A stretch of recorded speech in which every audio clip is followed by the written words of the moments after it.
तो जिसमें पहली परिभाषा हमारी होगी लेंस किसे कहते हैं।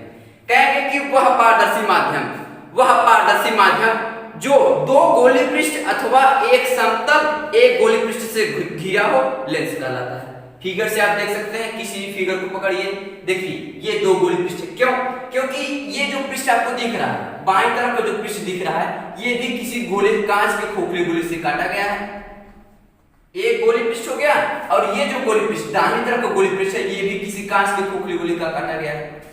तो एक दो गोलीय पृष्ठ हो गया। और इस फिगर को देखिए आप, ये एक समतल पृष्ठ है और ये एक गोलीय पृष्ठ है। तो लेंस की परिभाषा हम किस प्रकार बनाएंगे? फिगर की सहायता से कहेंगे कि वह पारदर्शी माध्यम, ऐसा पारदर्शी माध्यम जो दो गोलीय पृष्ठ अथवा एक समतल पृष्ठ एक गोलीय पृष्ठ से घिरा हो लेंस कहलाता है। फिर आगे कहेंगे लेंस निम्नलिखित दो प्रकार का होता है, उत्तल लेंस, दूसरा हमारा है अवतल लेंस। उत्तल लेंस किसे कहते हैं?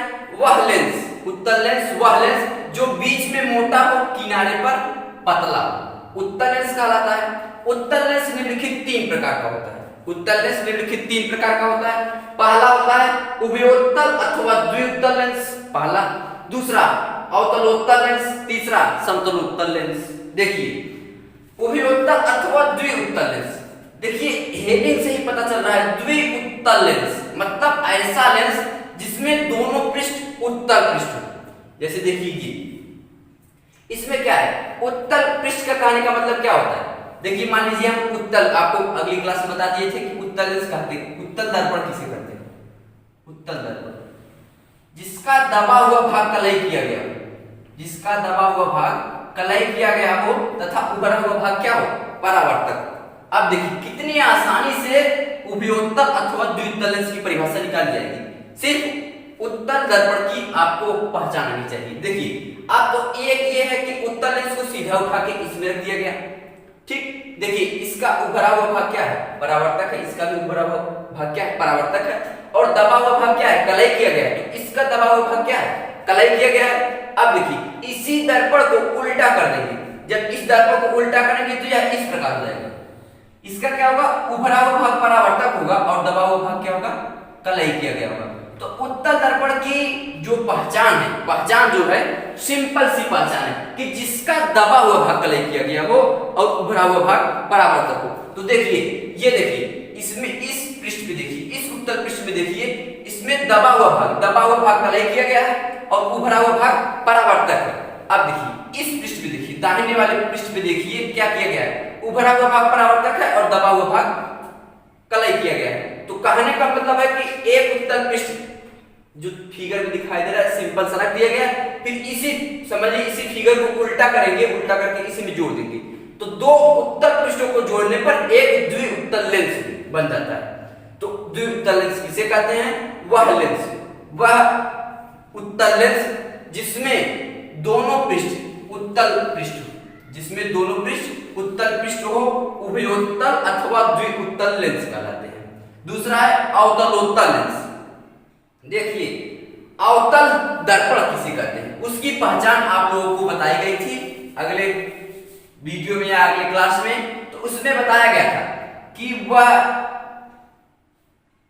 इस प्रकार था, अवतल लेंस का दर्पण इस प्रकार था कि उभरा हुआ भाग कलई किया गया था और दबा हुआ भाग परावर्तक था। तो अवतलोत्तल लेंस की परिभाषा बड़ी आसानी से निकाली जाएगी। आप लोग देखिए क्या है अवतलोत्तल लेंस, हेडिंग से स्पष्ट है, अवतलोत्तल यानी अवतल, और किसका प्रकार है? उत्तल का, यानी जिसमें एक अवतल हो एक उत्तल। फिर से समझेंगे, वह उत्तल लेंस जिसका एक पृष्ठ अवतल हो तथा दूसरा पृष्ठ उत्तल।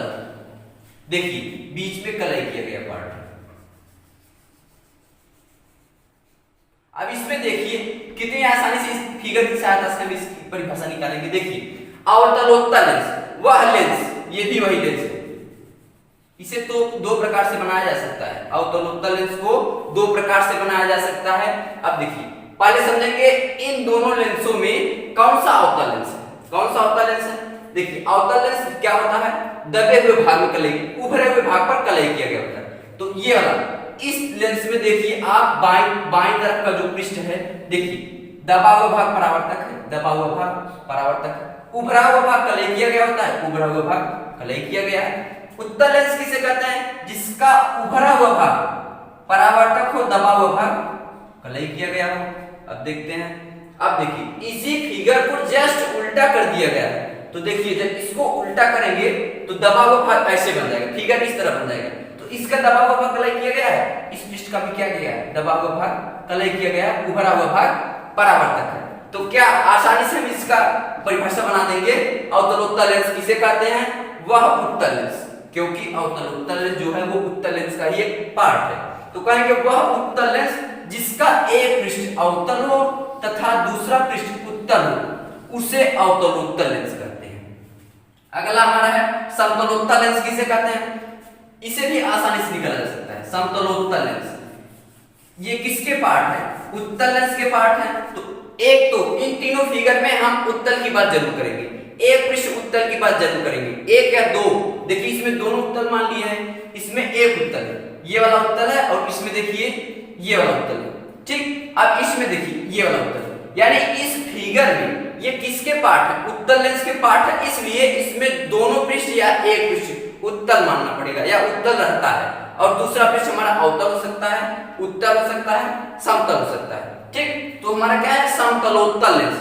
पता है समतल मतलब कि एक पृष्ठ समतल होना चाहिए, और लोत्तल लेंस थोड़ा सा इसका अलग अलग पार्ट करेंगे तो उत्तल लेंस मतलब कि वह उत्तल लेंस, क्योंकि उत्तल लेंस का पार्ट है, कहेंगे कि वह उत्तल लेंस जिसका एक पृष्ठ समतल हो तथा दूसरा पृष्ठ उत्तल हो, उसे समतलोत्तल लेंस कहते हैं, ठीक। समझ में आया? अब अगला है अवतल लेंस।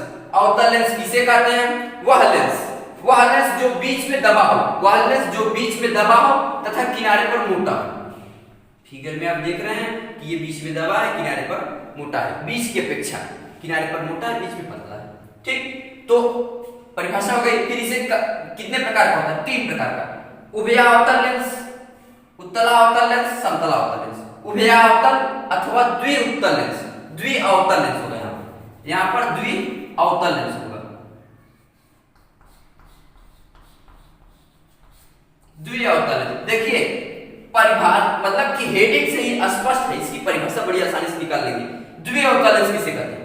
अब देखिए ये जो तीनों आपको जो चारों फिगर दिखाई दे रहे हैं किसके पार्ट है? अवतल लेंस के पार्ट है, यानी कि हम परिभाषा में नाम लेते समय जरूर कहेंगे अवतल लेंस। इनके जो पार्ट हैं उनकी परिभाषा बताते समय कहेंगे वह अवतल लेंस, क्योंकि किसके पार्ट है? अवतल लेंस के पार्ट है, इसलिए।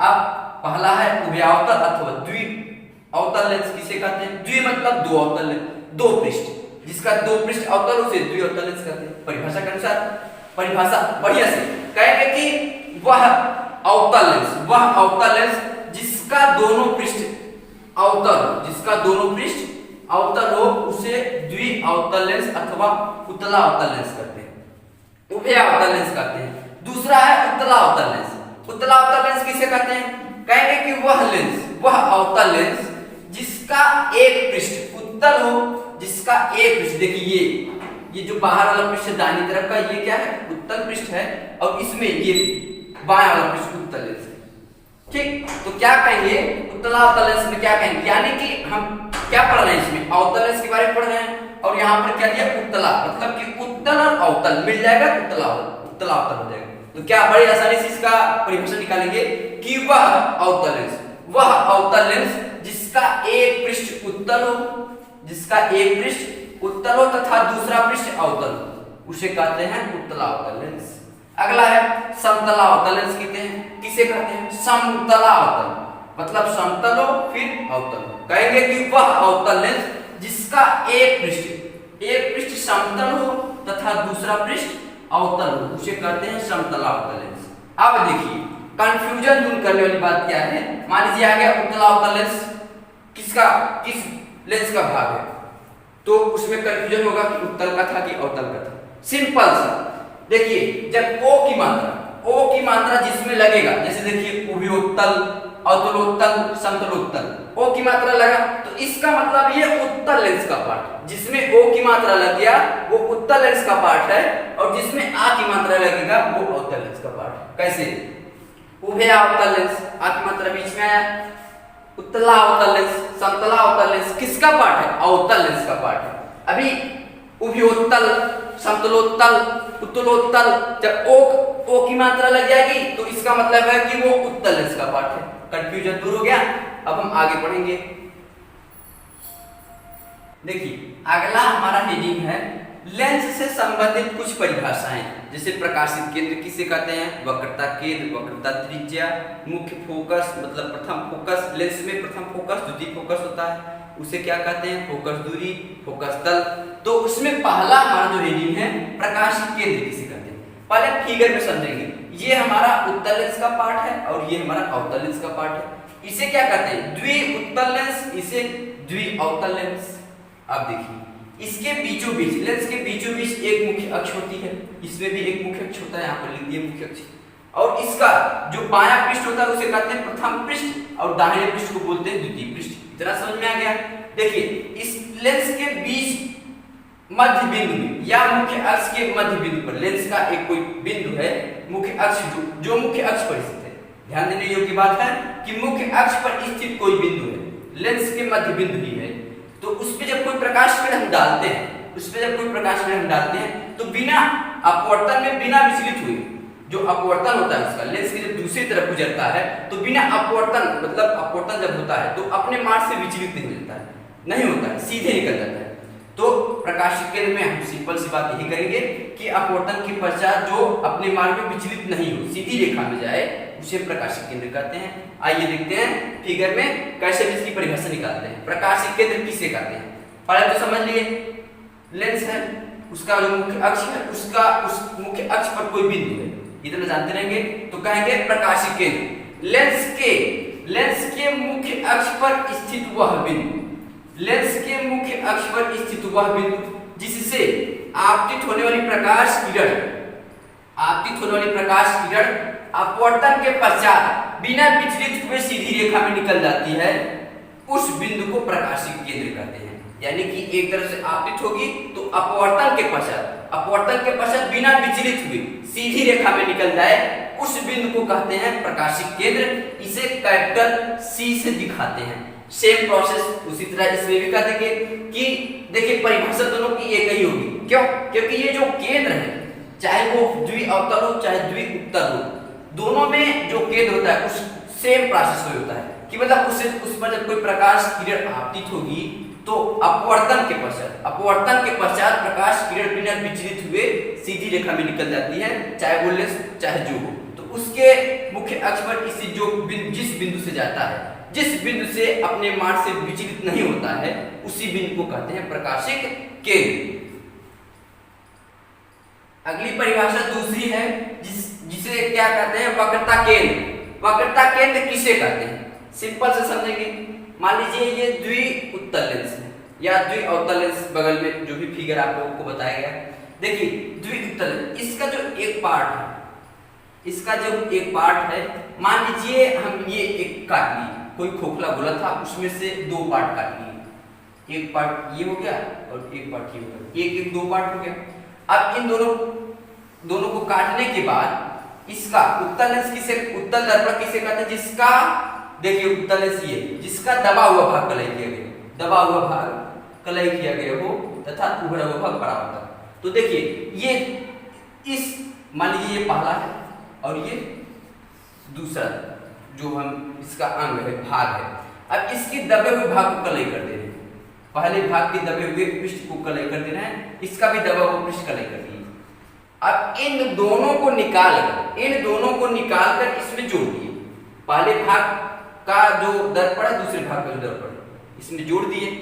अब देखिए आप लोगों को समझाने के लिए बता रहे हैं, तो एक ये उत्तल पृष्ठ है, एक ये उत्तल पृष्ठ, दोनों पृष्ठों को इसमें जोड़ दिया गया है।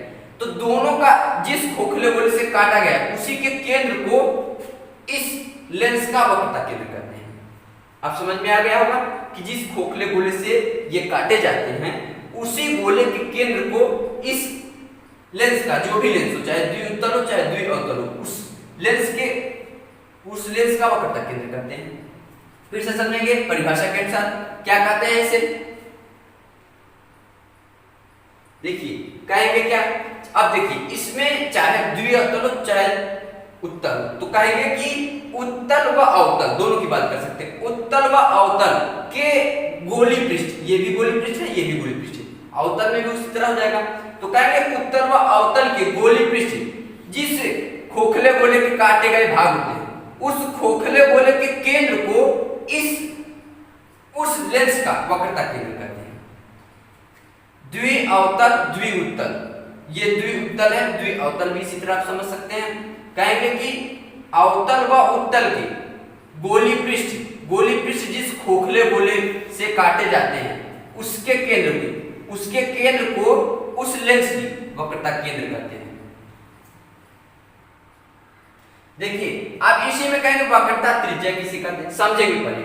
तो लेंस जिस गोले का भाग होता है, इसी गोले का भाग है, इसकी त्रिज्या यानी इसके केंद्र से इसके बाहर यानी परितक की दूरी को क्या कहते हैं, वक्रता त्रिज्या। अब परिभाषा के अनुसार क्या कहेंगे इसे कि लेंस जिस गोले का भाग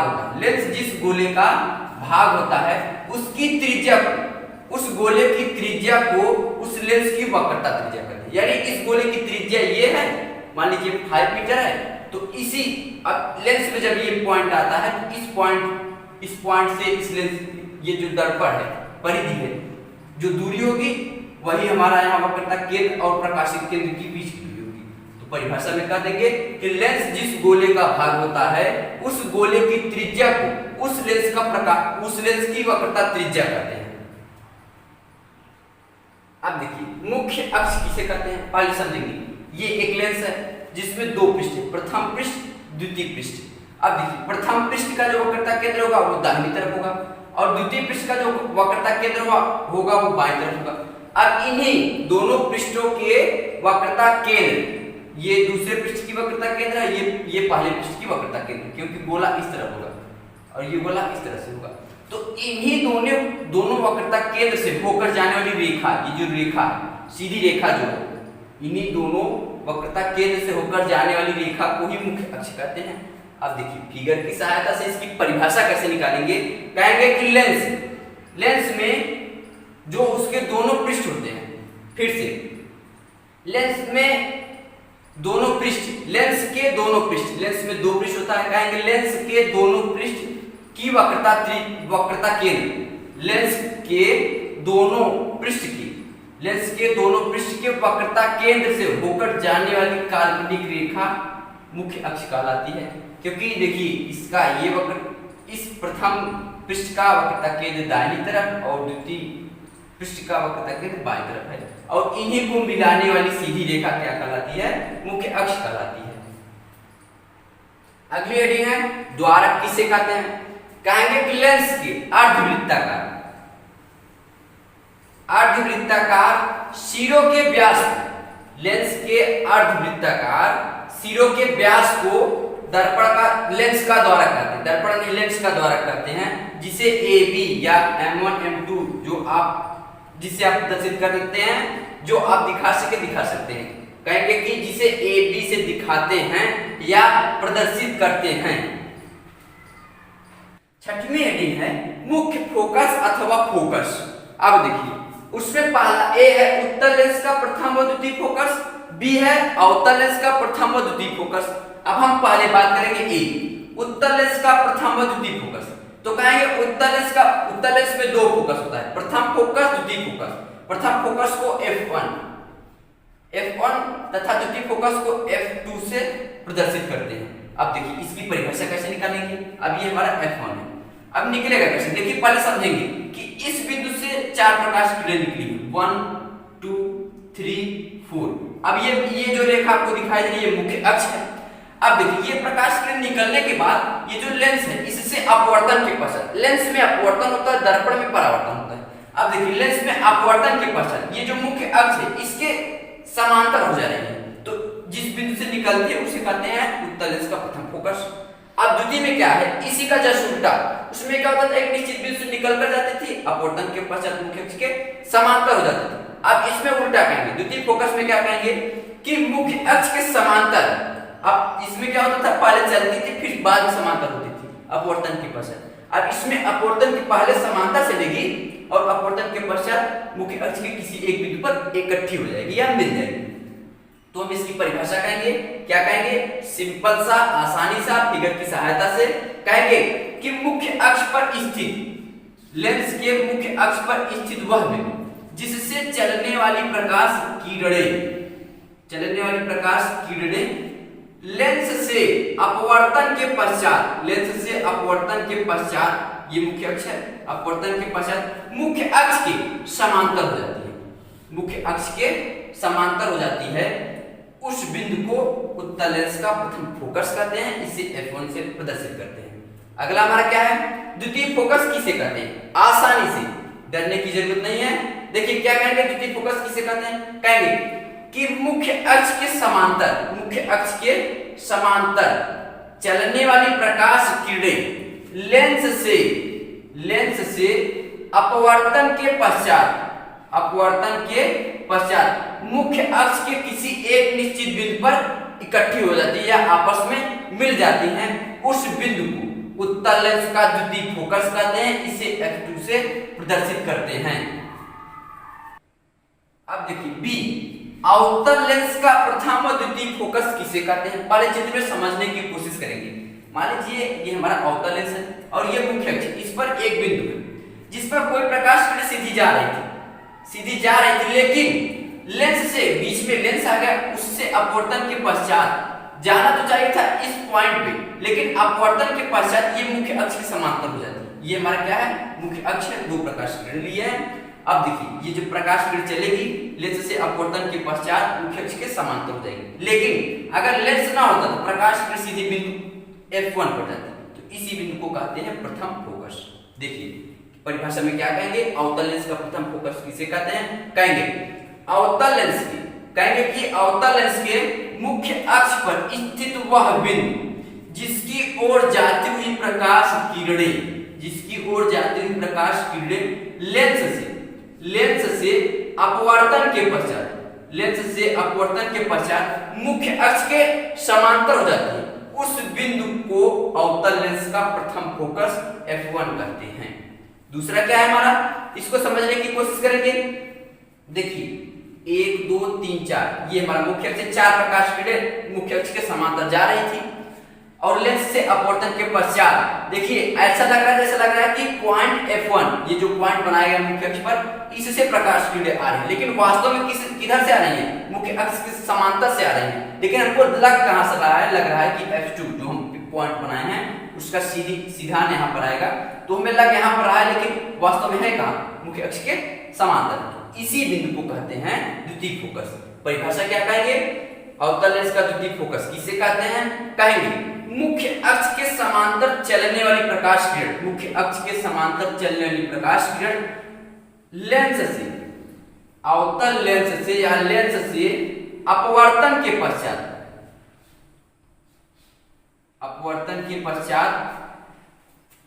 मुख्य अक्ष के जिस बिंदु से आती हुई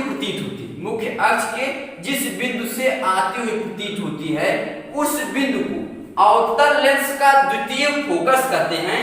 इसे F2 से प्रदर्शित करते हैं या दिखाते हैं।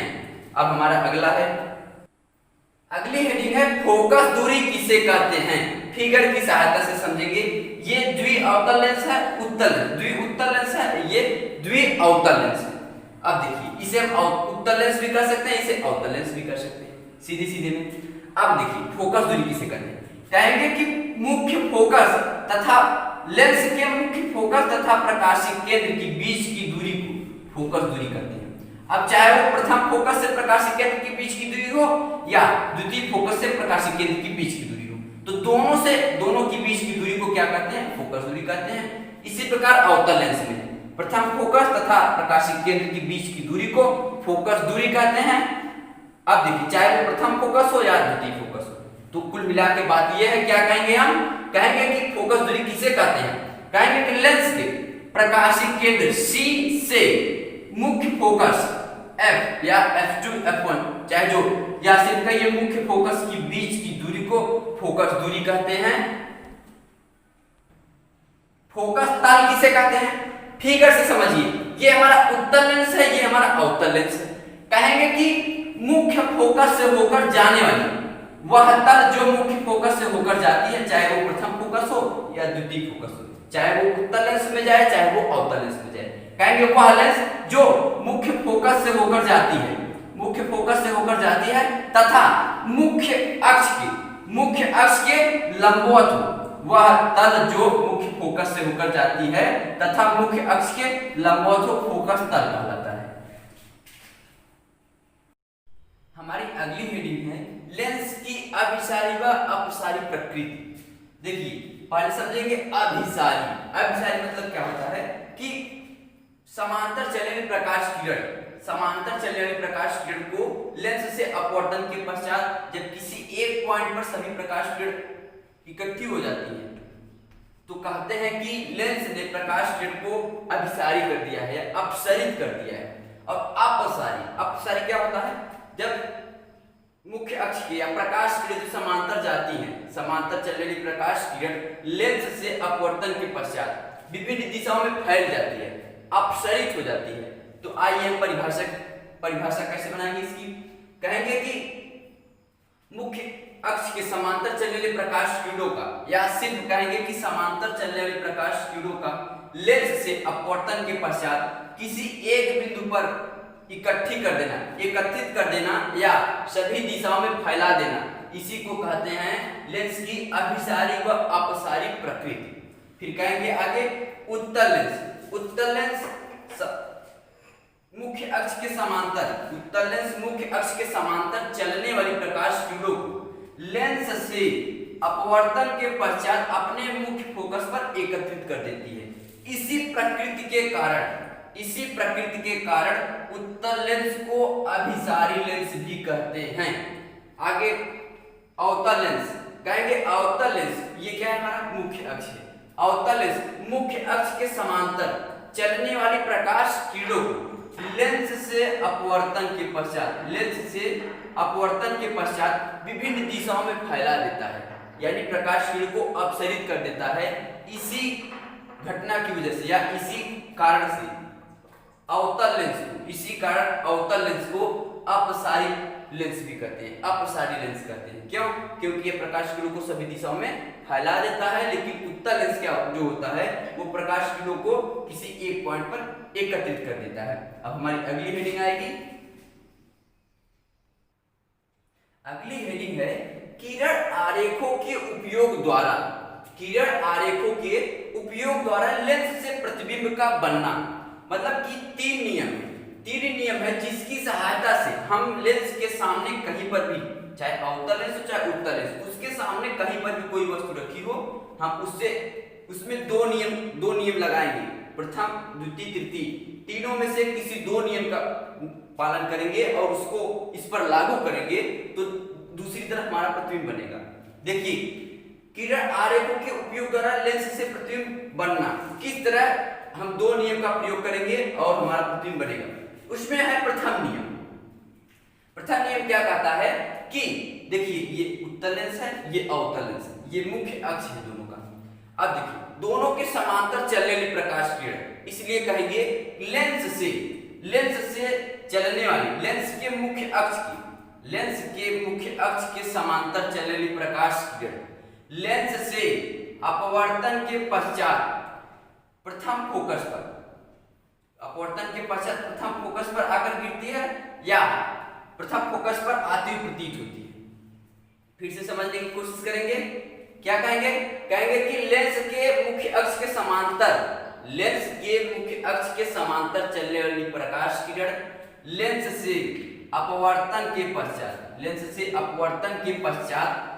लेंस के प्रथम फोकस पर आती है या प्रथम फोकस पर आती हुई प्रतीत होती है, या इस प्रकार कह सकते हैं कि लेंस के मुख्य फोकस पर आती है या मुख्य फोकस पर आती हुई प्रतीत होती है। अब अगला हमारा द्वितीय नियम क्या है? द्वितीय नियम यह है, जस्ट इसी का उल्टा कर देंगे। उसमें क्या होता था कि मुख्य अक्ष की समांतर चलती थी, उसके बाद अपवर्तन के पश्चात मुख्य फोकस पर जाकर मिलती थी या मिलती हुई प्रतीत होती थी। अब इसमें क्या कहेंगे कि मुख्य फोकस से चलने वाली प्रकाश, उल्टा हो गया इसमें। मुख्य फोकस से चलने वाली प्रकाश किरण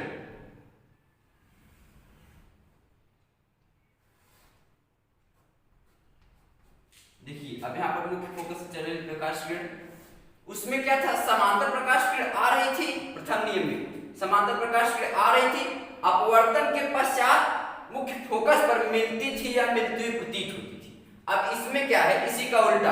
अब कहेंगे कि लेंस के मुख्य फोकस से होकर जाने वाली प्रकाश किरण, लेंस के मुख्य फोकस से होकर जाने वाली प्रकाश किरण लेंस से अपवर्तन के पश्चात, लेंस से अपवर्तन के पश्चात मुख्य अक्ष के समांतर हो जाती है। फिर से अब इसी तरह उत्तर अवतल दोनों को मिला के कहेंगे, क्या कहेंगे कि लेंस के मुख्य फोकस से होकर जाने वाली प्रकाश किरण या आती हुई प्रतीत होती है, आती हुई प्रतीत होने वाली प्रकाश किरण, या देखिए इसमें जा रही है, वास्तविक जा रही है, इसमें सिर्फ महसूस हो रहा है, आभास हो रहा है, हम प्रतीत कर रहे हैं। इसलिए कहेंगे कि लेंस के मुख्य फोकस से आती हुई प्रकाश किरण, आती हुई प्रकाश किरण या जाती हुई प्रकाश किरण, ठीक है, मतलब जो प्रकाश किरण जाती है वास्तव में जा रही है और जो आती हुई प्रतीत हो रही है, ठीक है। इसलिए कहेंगे लेंस के मुख्य फोकस से आती हुई प्रकाश किरण या जाती हुई प्रकाश किरण लेंस से अपवर्तन के पश्चात, लेंस से अपवर्तन के पश्चात मुख्य अक्ष के समांतर हो जाती है, ठीक है। अगला हमारा तृतीय नियम क्या है, तृतीय नियम है, इसको मिटाते हैं। तृतीय नियम है कि लेंस के प्रकाशिक केंद्र से, लेंस के प्रकाशिक केंद्र से होकर जाने वाली प्रकाश किरण लेंस से अपवर्तन के पश्चात सीधी रेखा में निकल जाती है, लेंस से अपवर्तन के पश्चात सीधी रेखा में निकल जाती है, मतलब इसका कोई विचलन नहीं होता है। तृतीय नियम था। अब अगली हमारी हेडिंग है, अगली हेडिंग है लेंस द्वारा प्रतिबिंब का बनना। लेंस दो प्रकार का था, एक था उत्तल लेंस, एक था अवतल लेंस। अब हम कहेंगे कि उत्तल लेंस द्वारा प्रतिबिंब का बनना ए, फिर बी में क्या कहेंगे, अवतल लेंस द्वारा प्रतिबिंब का बनना। अब ए आएगा उत्तल लेंस द्वारा प्रतिबिंब का बनना। देखिए उसमें दर्पण था, उसमें अवतल दर्पण और उत्तल दर्पण द्वारा प्रतिबिंब का बनना था। तो अवतल दर्पण में 6 स्थितियां थी, तो लेंस जब उसमें दर्पण था तो अवतल होगा। अब उसी का उल्टा जब लेंस की बात करेंगे तो उत्तल लेंस द्वारा प्रतिबिंब का बनना, इसमें 6 स्थिति है, इसमें 6 स्थिति है। उसमें उत्तल दर्पण द्वारा प्रतिबिंब का बनना 2 स्थिति था, तो अवतल दर्पण द्वारा, अब उसी का उल्टा अवतल दर्पण द्वारा वस्तु का प्रतिबिंब या अवतल लेंस द्वारा प्रतिबिंब का बनना, तो अवतल लेंस द्वारा प्रतिबिंब का बनना उसमें 2 स्थिति है, जिसको भी बी करके भी दिखाया नहीं है, अभी दिखाएंगे आप लोगों को।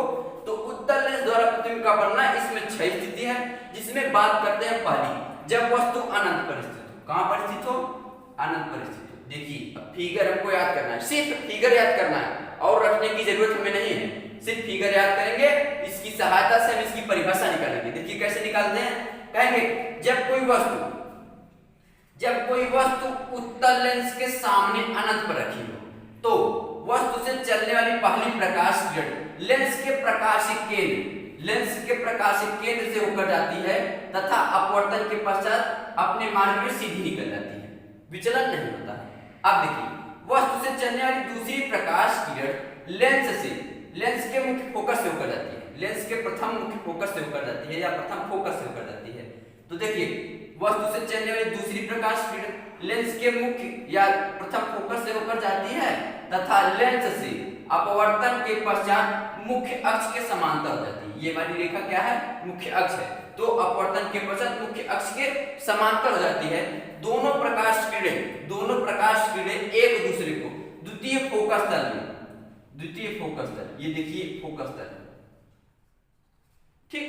तो दोनों प्रकाश किरणें द्वितीय फोकस तल में आपस में काटती हैं, जिस बिंदु पर काटती है उसी बिंदु पर उस वस्तु की आकृति बन जाती है या उस वस्तु की प्रतिबिंब बन जाता है।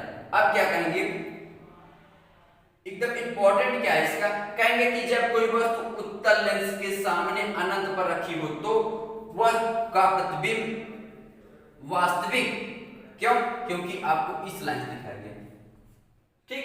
तो क्या हो गया, वास्तविक, और जब वास्तविक रहेगा तो एकदम एग्जैक्ट आप रख लीजिए कि जब कोई वस्तु वास्तविक है तो उल्टा जरूर होगा, ठीक है। तो कहेंगे कि जब कोई वस्तु उत्तल लेंस के सामने अनंत पर रखी हो तो उसका प्रतिबिंब द्वितीय फोकस तल पर, किस पे बन रहा है, द्वितीय फोकस तल पर वास्तविक उल्टा तथा वस्तु से छोटा प्राप्त होता है। अब अगला हमारा है बी।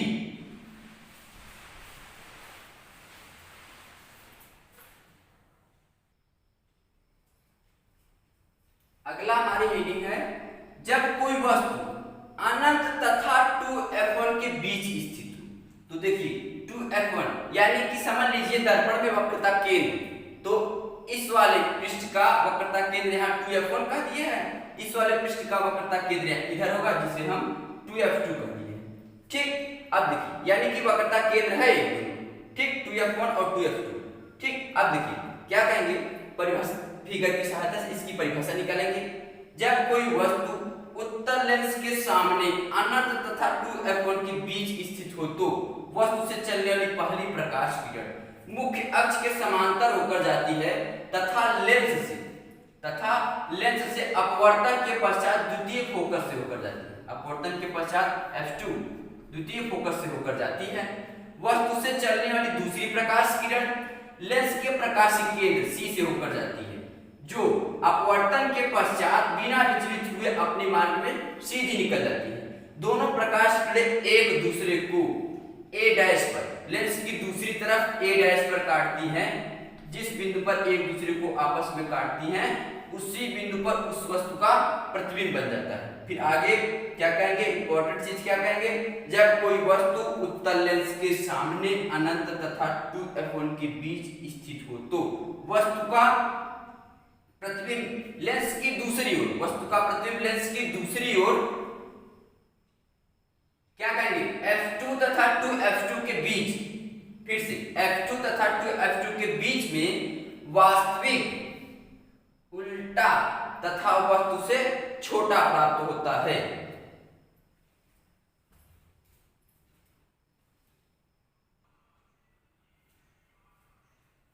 अगली हेडिंग है सी, तीसरा, जब कोई वस्तु 2f1 पर स्थित हो। परिभाषा क्या बनाएंगे इसकी, फिगर, सिर्फ फिगर याद करेंगे, सिर्फ फिगर याद करेंगे, बाकी परिभाषा फिगर से बनाएंगे। ठीक है, परिभाषा रटने की जरूरत नहीं है, सिर्फ फिगर याद करेंगे, उसकी सहायता से हम फिजिक्स का, क्लास 10 फिजिक्स का सारा परिभाषा निकालेंगे। ठीक है, सिर्फ फिगर की सहायता से। देखिए अब तीसरा हमारा क्या है, जब कोई वस्तु 2f1 पर स्थित हो।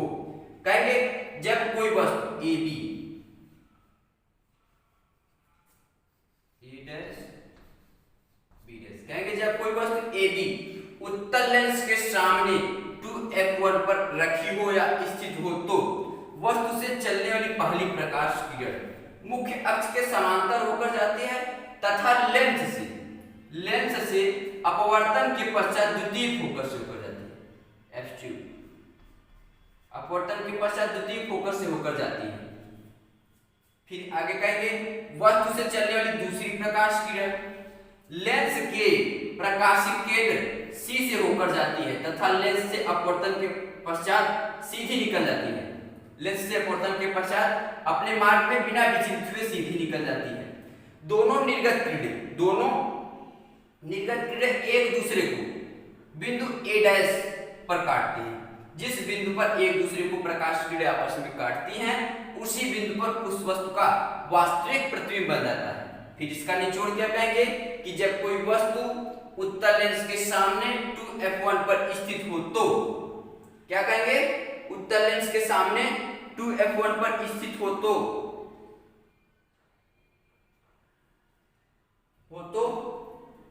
वस्तु का प्रतिबिंब लेंस की दूसरी तरफ, वस्तु का प्रतिबिंब लेंस की दूसरी तरफ वास्तविक उल्टा तथा वस्तु के बराबर प्राप्त होता है। ठीक, अगली हेडिंग है हमारी चौथी।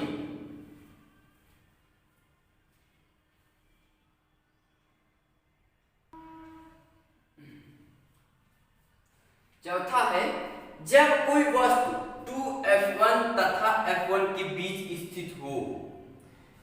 फिगर आपको याद करना है। अब देखिए फिगर की सहायता से इसकी परिभाषा कैसे निकालेंगे, कहेंगे कि जब कोई वस्तु उत्तल लेंस के सामने 2f1 तथा f1 के बीच स्थित हो तो वस्तु से चलने वाली पहली प्रकाश किरण मुख्य अक्ष के समांतर होकर जाती है तथा लेंस से अपवर्तन के पश्चात द्वितीय फोकस से होकर जाती है। द्वितीय फोकस F2 से होकर जाती है।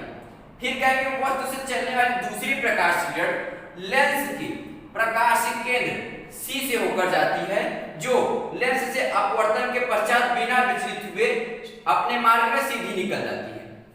दोनों निर्गत किरणें, क्योंकि लेंस से निकल रही है इसलिए कहेंगे दोनों निर्गत किरणें एक दूसरे को एक बिंदु A डैश पर काटती हैं। जिस बिंदु पर काटती हैं उस बिंदु पर उस वस्तु की वास्तविक प्रतिबिंब बनता है। अब आगे कहेंगे इंपॉर्टेंट चीज कहेंगे कि जब कोई वस्तु उत्तल लेंस के सामने 2f1 तथा f1 के बीच स्थित हो तो वस्तु का प्रतिबिंब लेंस की दूसरी तरफ वास्तविक उल्टा तथा वस्तु से बड़ा प्राप्त होता है। प्राप्त कहां होता है? अनंत तथा 2f2 के बीच। फिर से जब कोई वस्तु उत्तल लेंस के सामने 2f1 तथा f1 के बीच स्थित हो तो वस्तु का प्रतिबिंब लेंस की दूसरी तरफ 2f2 तथा अनंत के बीच वास्तविक उल्टा तथा वस्तु से बड़ा प्राप्त होता है।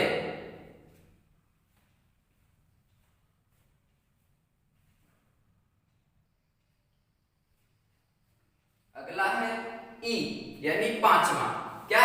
जब कोई वस्तु प्रथम फोकस F1 पर स्थित हो। अभी बात की जा रही है उत्तल लेंस की। अवतल लेंस में सिर्फ 2 स्थिति थी, उत्तल लेंस में 6 स्थिति है, जिसमें से ये पांचवा स्थिति है कि जब कोई वस्तु F1 पर स्थित हो। देखिए फिगर याद करना है, उसके बाद इसकी परिभाषा कैसे निकालेंगे। जब कोई वस्तु AB उत्तल लेंस के सामने F1 पर स्थित हो तो वस्तु से चलने वाली पहली प्रकाश किरण मुख्य अक्ष के समांतर होकर जाती है तथा लेंस से। समांतर का मतलब है कि प्रकाश किरण और मुख्य अक्ष के बीच की दूरी हर जगह समान होगी, ठीक है। इसलिए कहेंगे कि मुख्य अक्ष के समांतर होकर जाती है तथा लेंस से अपवर्तन के पश्चात द्वितीय फोकस से होकर जाती है। अपवर्तन के पश्चात द्वितीय फोकस F2 से होकर जाती है। वस्तु से चलने वाली दूसरी प्रकाश किरण लेंस के प्रकाशिक केंद्र C से होकर जाती है। दोनों निर्गत प्रकाश किरणें एक दूसरे के समांतर होने के कारण एक दूसरे को आपस में अनंत पर काटती हैं। जिस बिंदु पर काटती हैं उस बिंदु पर उस वस्तु की वास्तविक प्रतिबिंब बनती है। अब इसका निचोड़ मोस्ट इंपॉर्टेंट बात क्या कहेंगे कि जब कोई वस्तु उत्तल लेंस के सामने F2 पर रखी हो तो वस्तु का प्रतिबिंब लेंस की दूसरी तरफ अनंत पर कहां पर बनता है? अनंत पर वास्तविक उल्टा तथा वस्तु से बहुत बड़ा प्राप्त होता है, क्योंकि दोनों प्रकाश के लिए अनंत पर काट रहे हैं। जब अनंत पर काटेंगे तो मुख्य अक्ष पर जब हम लाइन खींचेंगे प्रतिबिंब बनाने के लिए तो वो वस्तु से बहुत बड़ा होगा। इसलिए कहेंगे कि जब कोई वस्तु उत्तल लेंस के सामने F1 पर रखी हो तो वस्तु का प्रतिबिंब लेंस की दूसरी तरफ अनंत पर वास्तविक उल्टा तथा वस्तु से बहुत बड़ा प्राप्त होता है।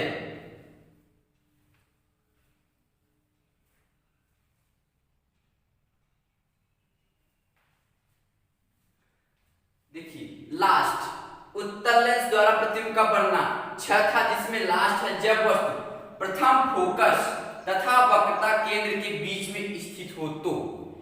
फिजिक्स में क्लास 10 की फिजिक्स रटने की जरूरत नहीं है, सिर्फ समझने की जरूरत है। देखिए सिर्फ फिगर को याद करेंगे, फिगर को रटेंगे या याद करेंगे, उसके बाद उसकी सहायता से सारे परिभाषा निकालेंगे। देखिए लास्ट में क्या है कि जब कोई वस्तु उत्तल लेंस के सामने F1 तथा या कहेंगे प्रथम फोकस तथा प्रकाशिक केंद्र C के बीच स्थित हो तो वस्तु AB हो तो वस्तु से चलने वाली पहली प्रकाश किरण मुख्य अक्ष के समांतर होकर जाती है तथा लेंस से अपवर्तन के पश्चात द्वितीय फोकस F2 से होकर जाती है। ठीक। अगला वस्तु से चलने वाली दूसरी प्रकाश किरण लेंस के प्रकाशिक केंद्र C से होकर जाती है तथा अपवर्तन के पश्चात बिना विचलित हुए अपने मार्ग में सीधे निकल जाती है। दोनों निर्गत किरणें एक दूसरे को वास्तव में कहीं पर नहीं काटती हैं। इसलिए कहेंगे कि दोनों किरणों को पीछे की तरफ बढ़ाने पर वे एक दूसरे को ए डैश पर काटती है। जिस बिंदु पर एक दूसरे को काटती है उसी बिंदु पर उस वस्तु की आभासी प्रतिबिंब बनती है। तब उसका निचोड़ कहेंगे कि जब कोई वस्तु उत्तल लेंस के सामने प्रथम फोकस तथा प्रकाशिक केंद्र के बीच में रखी हो तो वस्तु का प्रतिबिंब वस्तु की ओर अनंत तथा प्रथम फोकस के बीच में आभासी, सीधा तथा वस्तु से बड़ा प्राप्त होता है। ठीक, अब अगली हमारी हेडिंग है, देखिए लेंस द्वारा प्रतिबिंब का बनना। उसमें पहला था उत्तल लेंस द्वारा प्रतिबिंब का बनना जिसमें 6 स्थितियां थी। अब दूसरा हमारा है अवतल लेंस द्वारा प्रतिबिंब का बनना। इसमें कितनी स्थितियां हैं? 2 स्थितियां हैं। अब पहला अवतल लेंस द्वारा प्रतिबिंब का बनने में पहला ए है जब वस्तु अनंत पर स्थित हो। अब देखिए फिगर की सहायता से परिभाषा क्या निकालेंगे। जब कोई वस्तु ए बी अवतल लेंस के सामने अनंत पर स्थित हो तो वस्तु से चलने वाली दो समांतर प्रकाश किरणें लेंस से अपवर्तन के पश्चात द्वितीय फोकस पर आती हुई प्रतीत होती है, द्वितीय फोकस पर मिलती हुई प्रतीत होती है। तब क्या कहेंगे?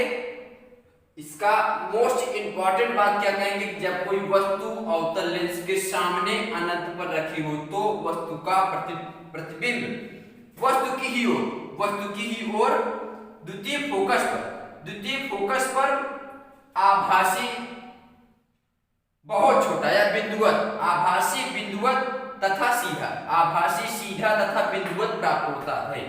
बी क्या है? अगला बी, जब कोई वस्तु अवतल लेंस द्वारा प्रतिबिंब का बनना में पहला था जब कोई वस्तु अनंत पर स्थित हो। दूसरा हेडिंग है जब कोई वस्तु अनंत तथा प्रकाशिक केंद्र सी दोनों के बीच स्थित हो। अनंत तथा प्रकाशिक केंद्र सी दोनों के बीच स्थित हो। देखिए अवतल लेंस द्वारा प्रतिबिंब का बनना 2 स्थिति थी जिसमें पहला हो गया, दूसरा बताने जा रहे हैं। और उत्तल लेंस द्वारा प्रतिबिंब का बनना 6 स्थिति था। कौन कौन सा था? जब कोई वस्तु अनंत पर रखी हो, जब कोई वस्तु अनंत तथा 2f1 के बीच रखी हो, जब कोई वस्तु 2f1 पर रखी हो, जब कोई वस्तु 2f1 तथा f1 के बीच रखी हो, जब कोई वस्तु f1 पर रखी हो। अगला छठवां था जब कोई वस्तु f1 तथा प्रकाशिक केंद्र C के बीच रखी हो। तो उसमें 6 स्थिति थी। अवतल लेंस द्वारा प्रतिबिंब का बनना इसमें 2 स्थिति है। दर्पण में इसी का उल्टा हो जाता है। अवतल दर्पण में 6 स्थितियां होती है, उत्तल दर्पण में 2 स्थितियां होती है। लेंस में उल्टा हो जाता है, उत्तल लेंस में 6 स्थितियां होती हैं, अवतल लेंस में 2 स्थितियां होती हैं। देखिए क्या है? जब कोई वस्तु अनंत तथा प्रकाशिक केंद्र C के बीच रखी हो। कहेंगे जब कोई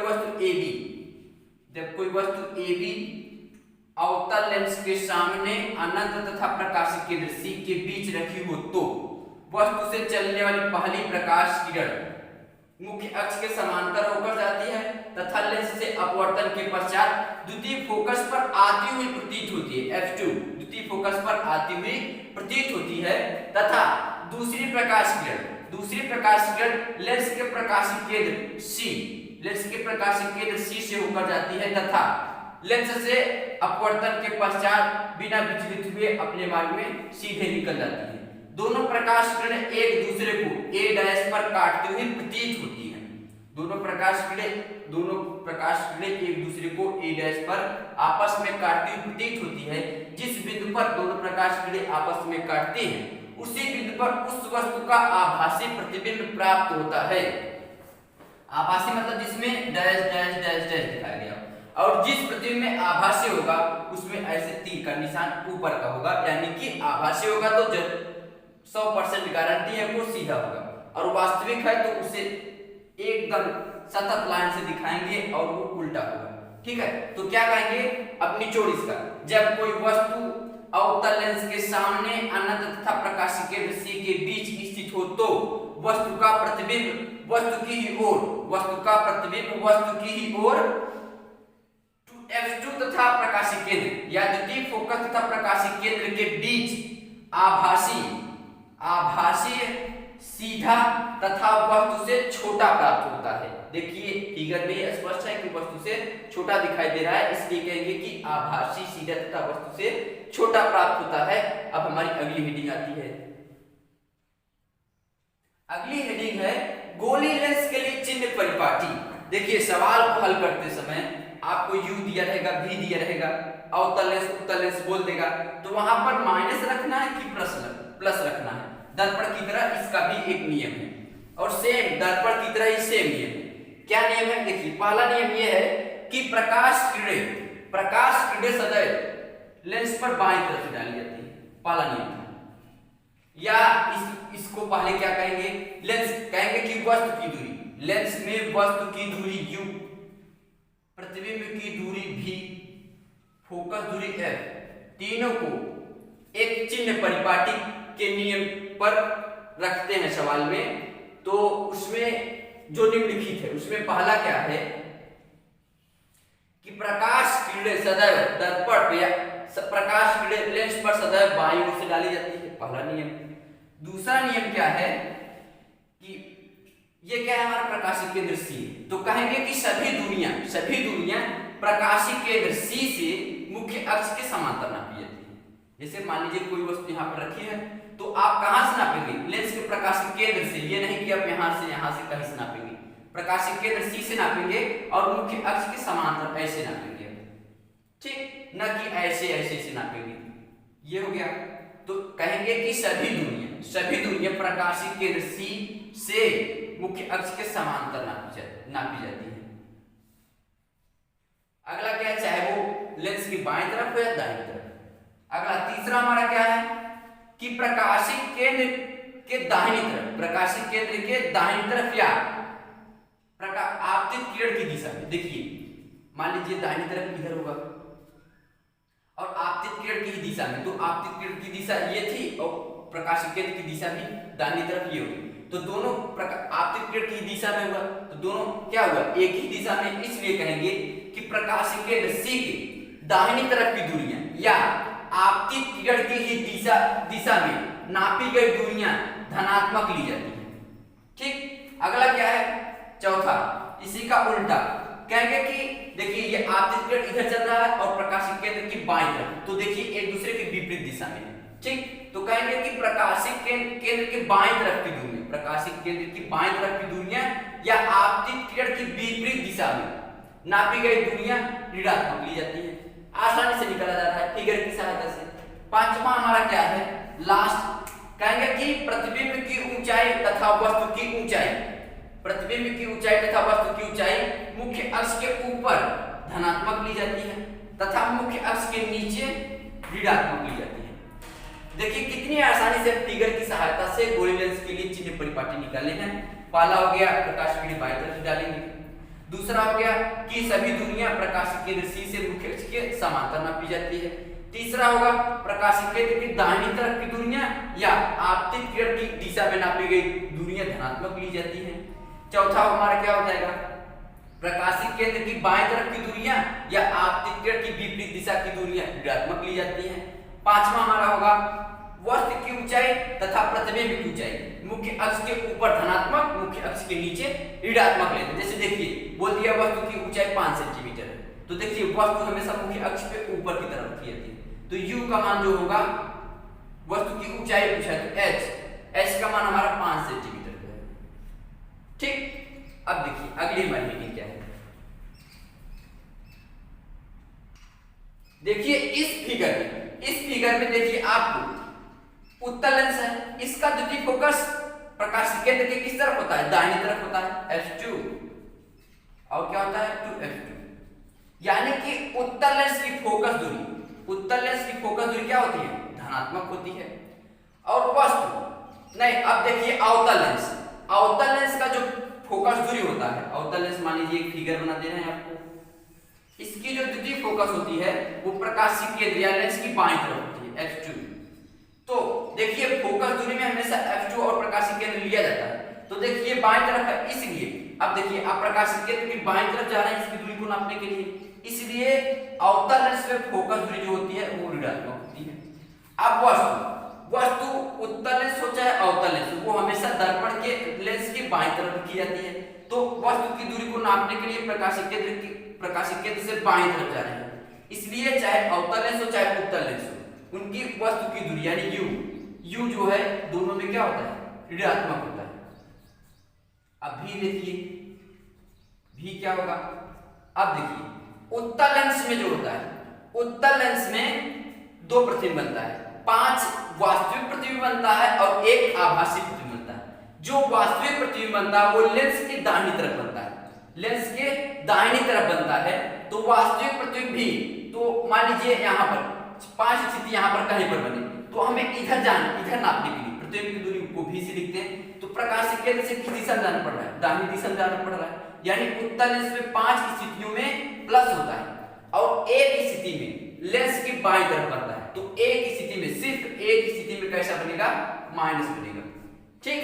और अवतल लेंस में जो होता है, अवतल लेंस में जो होता है दोनों प्रतिबिंब लेंस के बाईं तरफ बनता है। तो लेंस की बाईं तरफ जब बनेगा तो उसे नापने के लिए हम लेंस से बाईं तरफ जाएंगे, प्रकाशिक केंद्र से बाईं तरफ जाएंगे, इसलिए दोनों ही स्थितियों में प्रतिबिंब की दूरी माइनस होगी। आपको फिगर से समझ में आया, सिर्फ नियम याद करेंगे उससे सब समझ में आ जाएगा। अब हमारी अगली हेडिंग है लेंस के लिए u, v तथा f में संबंध। आपको दर्पण के लिए बताया गया था 1/f equal to 1/u plus 1/v, ये दर्पण के लिए।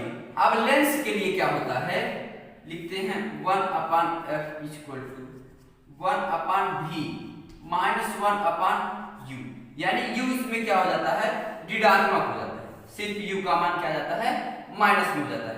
तो इसे लिखने के लिए पहले लिखेंगे माना प्रकाशिक केंद्र से वस्तु की दूरी u है, फिर उसके नीचे तथा प्रकाशिक केंद्र से प्रतिबिंब की दूरी v है तथा फोकस दूरी f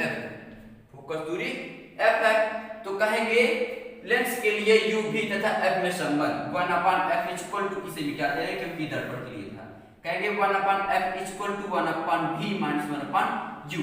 अब इसमें नोट, मतलब इंपॉर्टेंट चीज क्या है, इसमें क्या याद करने योग्य है, याद करने योग्य ये है कि आंकिक प्रश्न को हल करते समय, सवाल को हल करते समय चिन्ह परिपाटी का नियम लगाएंगे। जैसे f अगर कह दिया अवतल दर्पण के लिए फोकस दूरी 50 है, तो अवतल दर्पण याद करेंगे, अवतल दर्पण की फोकस दूरी ऋणात्मक होती है, तो f इक्वल टू -50 हो जाएगा। तो जो लेंस, जैसा लेंस होगा चिन्ह परिपाटी के अनुसार उसी प्रकार सवाल में रखेंगे। माइनस है तो माइनस, प्लस रहेगा तो प्लस। अगर कोई अज्ञात राशि है, मतलब कि कोई राशि दिया नहीं है और हम सवाल में हल कर रहे हैं, तो उसे किसी चिन्ह के साथ नहीं लेंगे, उसे प्लस में ही लेंगे। ठीक है। अब हमारा आगे का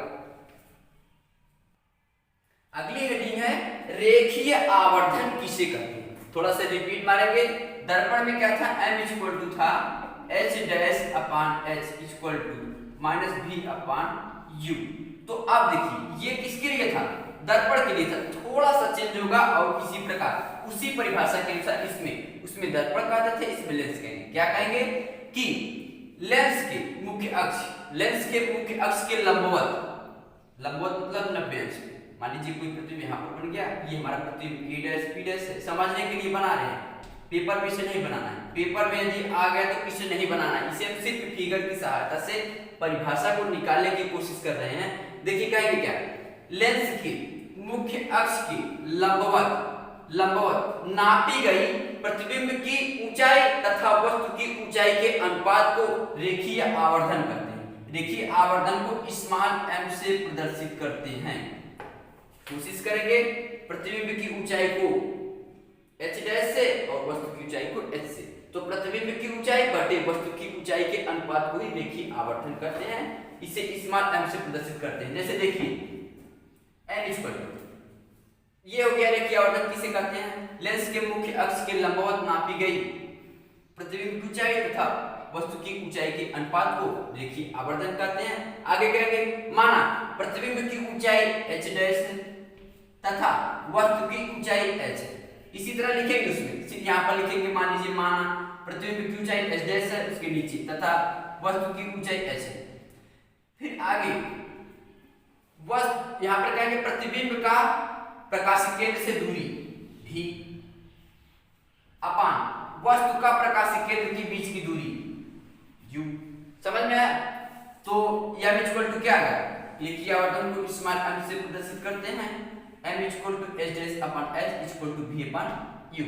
तो नोट में कहेंगे कि यह ये जो फार्मूला है ये उत्तल लेंस तथा अवतल लेंस दोनों के लिए एक ही फार्मूला है, सिर्फ चिन्ह परिपाटी का यूज हम करेंगे। जैसे देखिए, या तो हम इसको फिगर की सहायता से निकालेंगे या सिर्फ इसे सूत्र की सहायता से निकालेंगे, या तो हम इसे याद करें या तो इसे याद करें।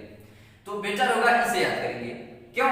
क्योंकि देखिए इससे फार्मूला भी याद हो जाएगा और परिभाषा भी निकल जाएगी। कैसे निकलेगी? देखिए कहेंगे कि लेंस के मुख्य अक्ष के लंबवत नापी गई प्रतिबिंब की ऊंचाई तथा वस्तु की ऊंचाई के अनुपात को रेखीय आवर्धन कहते हैं। इसे स्मॉल m से दिखाते हैं या प्रदर्शित करते हैं। फिर कहेंगे माना प्रतिबिंब की ऊंचाई h डैश तथा वस्तु की ऊंचाई h। प्रतिबिंब की प्रकाशिक केंद्र से दूरी v, प्रतिबिंब की प्रकाशिक केंद्र से दूरी v, वस्तु की प्रकाशिक केंद्र से दूरी u। तो फिर कहेंगे अर्थात m equal to h dash upon h equal to v upon u। फिर नोट दो ये फार्मूला समीकरण नंबर 1, फार्मूला नंबर 1 अवतल तथा उत्तल लेंस दोनों लेंसों के लिए कार्य करता है। अगली हेडिंग है लेंस की क्षमता किसे कहते हैं। लेंस की क्षमता के दो परिभाषाएं, या तो आप कह सकते हैं कि लेंस के द्वारा प्रकाश किरणों को किसी एक बिंदु पर एकत्रित करने, या मतलब एक बिंदु पर एकत्रित करता है तो उसे क्या कहते हैं? अभिसारी। और जब सभी दिशाओं में फैला देता है, यहाँ पर अवतल लेंस होगा, यहाँ पर कौन सा लेंस होगा? अवतल लेंस होगा। समझने की दृष्टि से सिर्फ बना रहे हैं।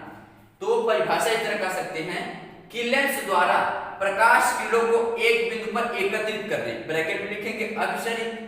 फिर कहेंगे या प्रकाश किरणों को सभी दिशाओं में फैलाने, ब्रैकेट में लिखेंगे अपसरी करने की क्षमता को, करने की सामर्थ्य को लेंस की क्षमता कहते हैं। यानी कि जितनी अधिक मात्रा में इसे एकत्रित करेगा या जितनी अधिक मात्रा में इसे फैलाएगा, इसी के सामर्थ्य को, इसी की क्षमता को लेंस की क्षमता कहते हैं। पहली परिभाषा हो गई। दूसरी परिभाषा हम सूत्र से बना सकते हैं, P इक्वल टू होता है 1 अपान f। तो देखिए लेंस की क्षमता P को कैसे परिभाषित किया जाता है।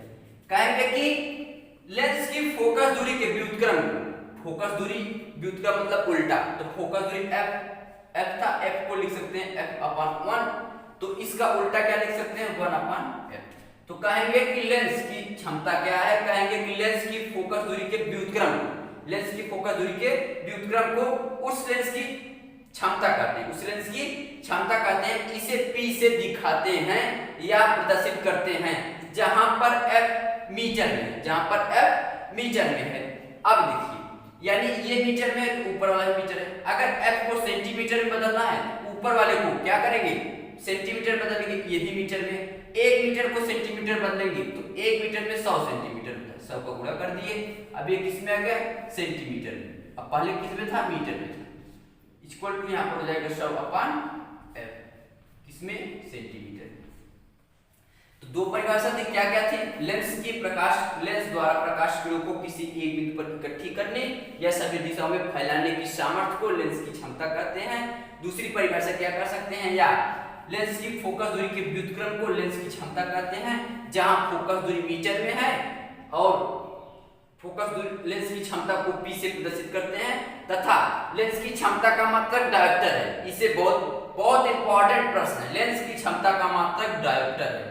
ठीक है, तो अब देखिए ऊपर भी मीटर में, नीचे भी मीटर में, ऊपर भी सेंटीमीटर बदलेंगे, नीचे भी सेंटीमीटर बदलेंगे। तो देखिए अब ऊपर वाले मीटर को सेंटीमीटर बदलने के लिए 1 मीटर में 100 सेंटीमीटर होता है, इसलिए 1 मीटर में 100 का गुणा कर दिए, तो आगे 100 का 100।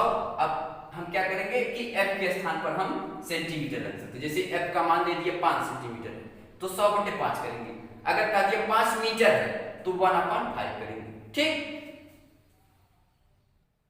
अगली हेडिंग है लेंस के संयोजन की क्षमता, यानी कि उनकी जो क्षमता है, लेंस कई लेंस लगे हैं, उन लेंसों की क्षमता का संयोग कैसे करेंगे। पहले आप ये देखिए कि अवतल लेंस की फोकस दूरी ऋणात्मक होती है, उत्तल लेंस की फोकस दूरी धनात्मक होती है, इसलिए इनकी क्षमता यानी पावर, अवतल लेंस की पावर ऋणात्मक में होगा, क्योंकि P = 1/f। जब f का मान ऋणात्मक रखेंगे तो इस पूरे का मान, इस क्षमता का मान क्या आ जाएगा, ऋणात्मक आ जाएगा, और उत्तल लेंस की क्षमता धनात्मक आ जाएगी। अब देखिए इसका संयोजन कैसे करेंगे। कहेंगे कि यदि अनेक लेंस जिसकी क्षमता P1, P2, P3 आदि dash dash Pn, P3 dash dash Pn, कहेंगे कि यदि कई लेंस आपस में जुड़े हुए हैं या कई लेंस की संयोजकता ज्ञात करनी है, सिंपल से ज्ञात करेंगे कि सभी लेंस की क्षमता का बीजगणितीय योग, सभी लेंस की क्षमता यानी P = हो जाएगा P1 पहले लेंस की क्षमता, दूसरे लेंस की क्षमता P2 प्लस तीसरे लेंस की क्षमता P3 dot dot dot dot जितने भी होंगे पूरे की क्षमता को हम जोड़ देंगे।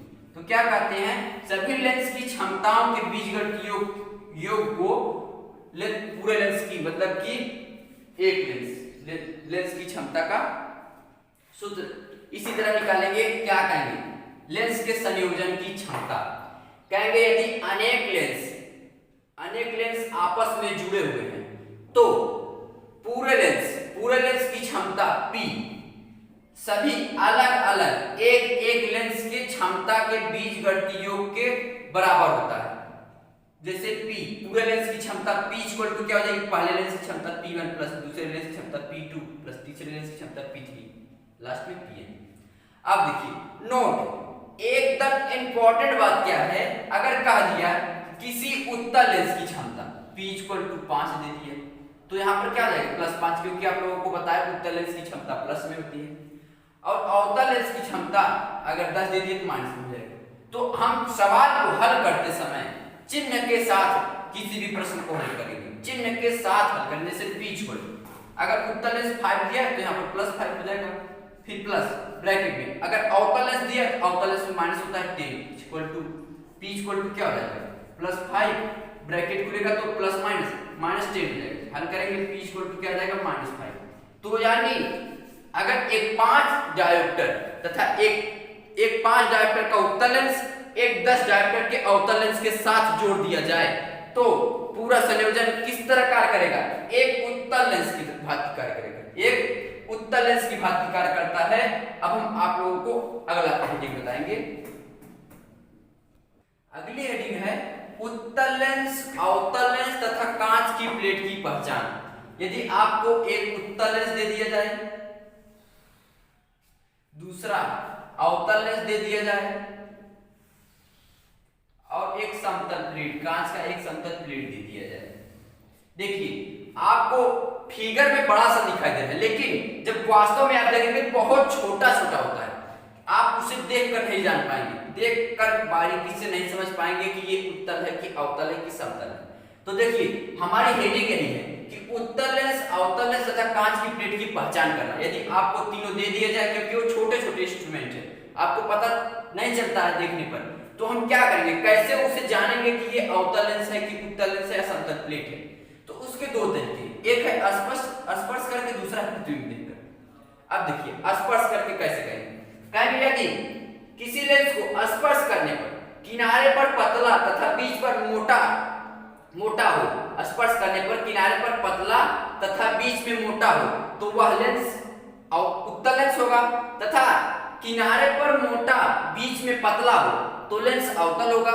यदि हर स्थान पर कोई परिवर्तन न लगे तो वह समतल, कांच का समतल प्लेट होगा। दूसरा प्रतिबिंब देखकर, देखिए प्रतिबिंब देखकर क्या कहेंगे, आपको अभी नियम में बताया गया है कि उत्तल लेंस द्वारा जब नजदीक का हम प्रतिबिंब देखते हैं तो आभासी और सीधा बड़ा बनता है। क्या बनता है, बड़ा प्रतिबिंब बनता है और आभासी प्रतिबिंब बनता है। ठीक है। लेकिन यदि इसी लेंस को अक्षर से दूर ले जाते हैं, जैसे वस्तु को अनंत पर रखी हो, मुख्य फोकस पर रखी हो, तो उस स्थिति में देखते हैं प्रतिबिंब उल्टा बनता है। प्रतिबिंब क्या बनता है? उल्टा बनता है। और अवतल लेंस में क्या होता है? दूर हो चाहे पास हो, प्रतिबिंब हमेशा क्या बनता है? सीधा बनता है। तो कहेंगे यदि उत्तल, यदि किसी लेंस को किसी छपे हुए पृष्ठ के पास ले जाने पर प्रतिबिंब, छपे हुए पृष्ठ के पास ले जाने पर प्रतिबिंब बड़ा दिखाई दे तो वह उत्तल लेंस है।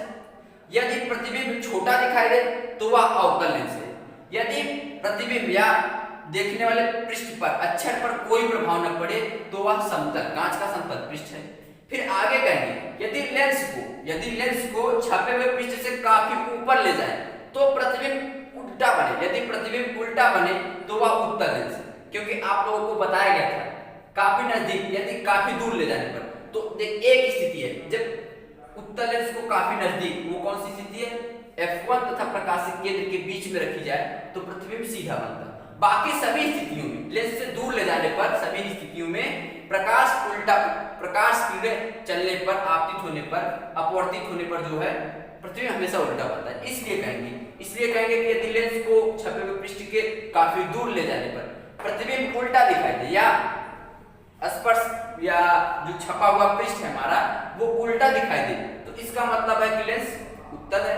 यदि प्रतिबिंब सीधा दिखाई दे तो इसका मतलब है कि, और छोटा दिखाई दे, सीधा दिखाई दे और छोटा दिखाई दे तो इसका मतलब है कि जो हमारा लेंस है वो अवतल लेंस है। यदि छपे हुए पृष्ठ पर कोई भी प्रभाव न पड़े तो हमारा क्या है? समतल, कांच का समतल प्लेट है। आप लोगों को समझ में आ गया? स्पर्श करके किनारे पर बीच में इस प्रकार समझ जाएंगे। प्रतिबिंब को देखकर थोड़ा सा कंफ्यूजन होगा, इसे समझेंगे, उसमें जो नियम दिया गया था उसके अनुसार समझेंगे। यदि प्रतिबिंब को दर्पण लेंस को वस्तु से दूर रखी जाती है तो वह प्रतिबिंब हमेशा उल्टा बनता है, प्रतिबिंब हमेशा उल्टा बनता है। और वस्तु को जैसे जैसे पास लेके आते हैं एक स्थिति आती है कि प्रतिबिंब सीधा बनता है। तो क्या कहेंगे कि नजदीक जब रहेगा, लेंस नजदीक रहेगा तो प्रतिबिंब आभासी बनेगा, बड़ा बनेगा। उत्तल लेंस में बड़ा बनता है प्रतिबिंब, वस्तु से बड़ा बनता है, और अवतल लेंस में हमेशा वस्तु से छोटा बनता है। तो जब नजदीक रहेगा तो बड़ा बनेगा तो उत्तल लेंस, अगर प्रतिबिंब छोटा बनेगा तो अवतल लेंस है। और यदि नजदीक ले जाने पर, दूर ले जाने पर, यदि लेंस को पृष्ठ से दूर ले जाते हैं, जैसे अनंत पर रखी हो, 2f पर रखी हो, अनंत तथा 2f के बीच रखी हो, तो प्रतिबिंब कहाँ बनता है? दूसरी ओर, वो भी मुख्य अक्ष के नीचे बनता है। तो क्या हो जाता है? उल्टा बन जाता है। तो कहेंगे कि यदि लेंस को छपे हुए पृष्ठ से कुछ ऊपर ले जाया जाए, उसमें से देखने पर, लेंस में से देखने पर यदि प्रतिबिंब उल्टा दिखाई दे तो उत्तल लेंस है, अगर सीधा दिखाई दे तो अवतल लेंस है। अगर कोई परिवर्तन नहीं तो क्या है? समतल लेंस है। अगला हेडिंग है लेंस के उपयोग। लेंस के निम्नलिखित उपयोग है। पहला, उत्तल लेंस का उपयोग घड़ी साज, घड़ी के छोटे छोटे पुर्जों को देखने में करता है। देखिए क्यों? एक स्थिति है कि जब उत्तल लेंस को, जब कोई वस्तु उत्तल लेंस के सामने मुख्य फोकस तथा प्रकाशिक केंद्र के बीच में रखी हो तो उसका प्रतिबिंब आभासी सीधा वस्तु से बड़ा बनता है। तो उसी प्रकार नजदीक रखा है तो घड़ी छोटी होती, घड़ी के नजदीक लगाता है तो उसका आभासी सीधा तथा वस्तु से बड़ा प्रतिबिंब बनता है। तो वस्तु से बड़ा प्रतिबिंब बनता है जिससे उसे आसानी से दिखाई देता है। तो कहेंगे घड़ी साज घड़ी के छोटे छोटे पुर्जों को देखने के लिए उत्तल लेंस का उपयोग करता है। दूसरा, अगला कहेंगे इसी प्रकार डॉक्टर कान के अंदर, यानी कि कान में इसकी दूरी कम कर देता है, कान और लेंस के बीच की दूरी कम कर देता है तो कान के अंदर का बड़ा प्रतिबिंब बन जाता है, जिससे डॉक्टर आसानी से देख लेता है कि कान में क्या गड़बड़ी है। ठीक है, तो कहेंगे कि डॉक्टर आंख, कान, गले आदि को देखने के लिए उत्तल लेंस का उपयोग करता है। तीसरा क्या है? तीसरा हमारा है कुछ प्रकाशिक यंत्रों जैसे सूक्ष्मदर्शी, दूरदर्शी, दूरबीन आदि में उत्तल लेंस का उपयोग किया जाता है, या इन लेंसों का उपयोग किया जाता है, अवतल उत्तल दोनों का उपयोग किया जाता है। तो सूक्ष्मदर्शी, दूरदर्शी, दूरबीन में लेंसों का उपयोग किया जाता है। चौथा क्या है हमारा?